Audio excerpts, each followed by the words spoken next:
नमस्कार, मी वास्तुतज्ञ ज्योतिर्विद आनंद पिंपळकर.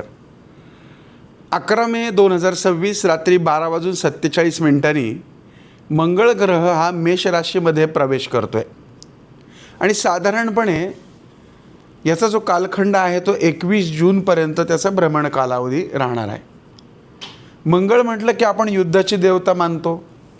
तो आत्मविश्वास, नेतृत्व यांचा ग्रह मानला गेला आहे आणि द लॉर्ड ऑफ वॉर म्हणजे युद्धाची देवता असं तिला मानलं गेले. त्यामुळं प्रचंड मोठी निर्णय क्षमता, महत्त्वाकांक्षा आणि आग आणि युद्ध यांचं खरं तर मंगळ हा प्रतिनिधित्व करतो. आणि मेष ही अग्नितत्वाची रास असल्यामुळं इथे जो मंगळ आहे तो अत्यंत प्रभावी स्वरूपामध्ये कार्य करतो.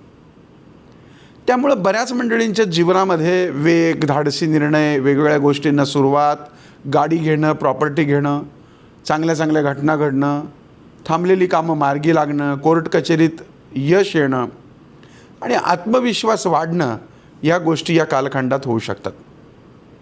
परंतु जर मंगळाची ऊर्जा योग्य दिशेला वापरली नाही आणि प्रत्येक गोष्टीला तुम्ही उत्तर देत बसले तर चिडचिड, उतावळेपणा, वाद, अपघात, चुकीचे निर्णय या गोष्टी देखील घडत राहतात. त्यामुळे हा जो पूर्ण कालखंड आहे हा आपल्याला संयम आणि शिस्त शिकवणारा आहे. त्यातल्या त्यात ज्या अग्नितत्वाच्या राशी असतात त्यांना मंगळ जो आहे तो भरभरून ऊर्जा देतो. पृथ्वी तत्वाच्या राशींना स्थैर्य देतो आणि जलतत्वाच्या राशींना संघर्षातनं यश देतो. तर वायू तत्वाच्या राशींना मानसिक अस्थिरता किंवा घाई केल्यामुळे त्रास उद्भवू शकतात. आता या सगळ्या गोष्टींचा हा 12 राशींवरती या गोचराचा काय परिणाम होणार आहे ते आपण पाहणार आहोत. मेष रास, मंगळ स्वतःच्या राशीत आणि लग्नस्थानातून भ्रमण करणार असल्यामुळं प्रचंड आत्मविश्वास वाढेल. नवीन कामाची सुरुवात होईल, व्यवसाय विस्तार होईल, राजकीय सामाजिक क्षेत्रातली प्रतिष्ठा वाढेल. घर, जमीन, वाहन खरेदीचे योग तयार होतात. अविवाहित असाल तर विवाहाच्या चर्चांना गती मिळेल. नेहमीप्रमाणे तुम्हाला सांगतो की रागावर नियंत्रण ठेवणं, पटकन रिॲक्ट होणं टाळावं. डोकेदुखी, रक्तदाब आणि अपघाताबाबत, किरकोळ लागण्याबाबत सावध राहावं. पुढची रास आहे वृषभ रास. 12व्या स्थानातला मंगळ हा खर्च वाढवू शकतो. अचानक प्रवास, घरामध्ये कोणाला तरी हॉस्पिटल किंवा दुरुस्तीचे खर्च संभवतात.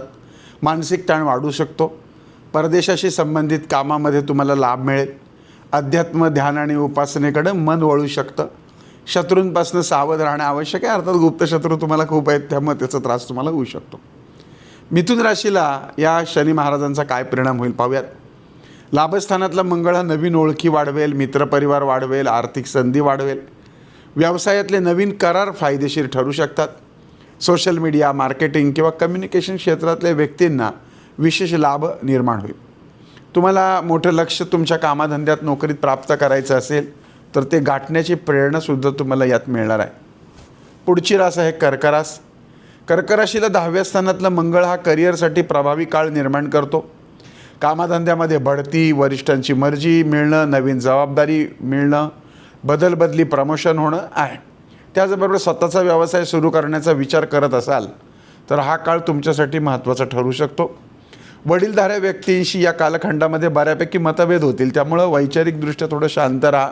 थोडंफार मानसिक त्रास करून घेणं वगैरे टाळा. पुढची रास आहे सिंहरास. भाग्यस्थानातला मंगळ हा लांबचे प्रवास, परदेशातल्या संधी आणि शिक्षणासाठी अत्यंत लाभदायक आहे. धार्मिक किंवा आध्यात्मिक प्रवास संभवतो, पण प्रवासामध्ये काळजी घ्या. वाहन खरेदी किंवा मोठी गुंतवणूक करण्याची इच्छा वाढेल. तुम्ही जर विद्यार्थी असाल, स्पर्धा परीक्षा देत असाल तर तुमच्यासाठी मात्र हा काळ खूपच चांगला आहे.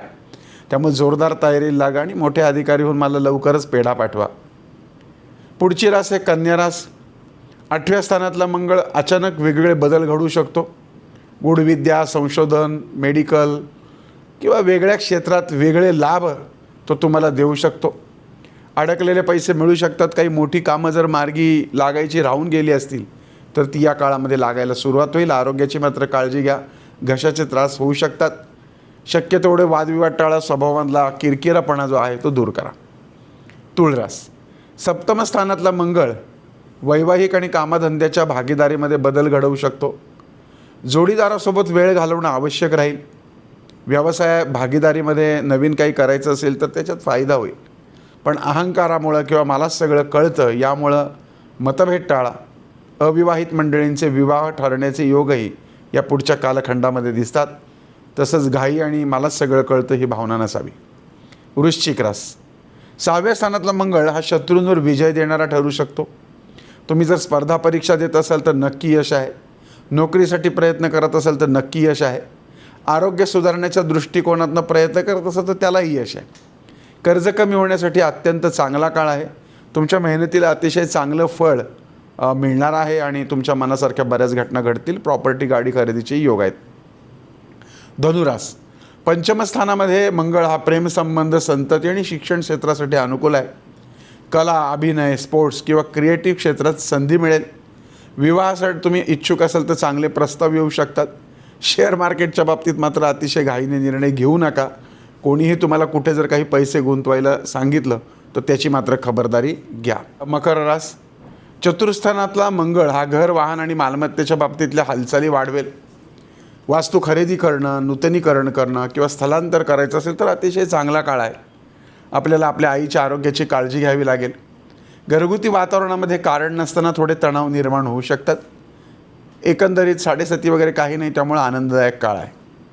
कुंभरास, तृतीय स्थानातला मंगळ धाडस आणि पराक्रम वाढवेल. नवीन कौशल्य शिकण्याचा प्रयत्न यशस्वी होईल. भावंडांशी वाद असतील तर संबंध सुधारतील. छोटे छोटे प्रवास करत असाल तर तुम्हाला फायदा नक्की मिळेल. मीडिया, लेखन आणि कम्युनिकेशन क्षेत्रात काम करत असेल तर चांगला काळ आहे. प्रॉपर्टी खरेदीसाठी प्रयत्न करा. बाकी वर्षाविहार उत्तम घडेल. 7:30 अर्थातच आहे, पायाची काळजी घ्या. मीन रास, द्वितीय स्थानातलं मंगळ आर्थिक लाभ वाढवेल. नवीन उत्पन्नाचे स्रोत निर्माण होऊ शकतात. कुटुंबामध्ये शुभकार्य किंवा नवीन आगमन संभवतं, म्हणजे लेकरूबाळ होण्यासाठी अत्यंत चांगला काळ आहे. बोलण्यामध्ये कठोरपणा येऊ शकतो, त्यामुळे शब्द जपून वापरा.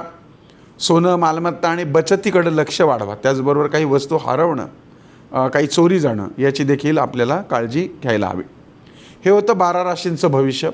आता ओव्हरऑल सगळ्यांनी मंगळाच्या गोचारामध्ये काय काळजी घ्यायला हवी, तर सगळ्यांनीच काळजी घ्यायची आहे. वाहन जे असतं आपलं ते सावधपणे चालवा. वाहन आपलं खूप राग आणि उतावळेपणा टाळा. रक्तदाब, डोकेदुखी, उष्णतेचे त्रास, पित्ताचे त्रास याकडे दुर्लक्ष करू नका. हे 12 राशींसाठी आहे. वादविवादामध्ये आक्रमक भूमिका घेणं टाळा. आग, इलेक्ट्रिक वस्तू, आकाशातनं पडणारी वीज, करंट या गोष्टींची काळजी घ्या. कोणतीही मशिनरीज वापरताना काळजी घ्या. आता सर्वसाधारणपणे यावर उपाय काय आहे, तर मंगळाची देवता कोणती आहे, तर गणपती. त्यामुळे जास्तीत जास्त गणपती उपासना करा. संकटनाशन गणेश स्तोत्र, अथर्वशीर्षाचं पठण करा. चतुर्थीला विशेष पूजन करा. मंगळवारी गणपतीला लाल फुलं आणि 21 दुर्वा अर्पण करा. मसूर डाळीचं, तांब्याचं किंवा लाल वस्तूंचं दान आपण या काळात करू शकता जर आपल्याला खूप त्रास वाटत असेल किंवा चिडचिड वाटत असेल.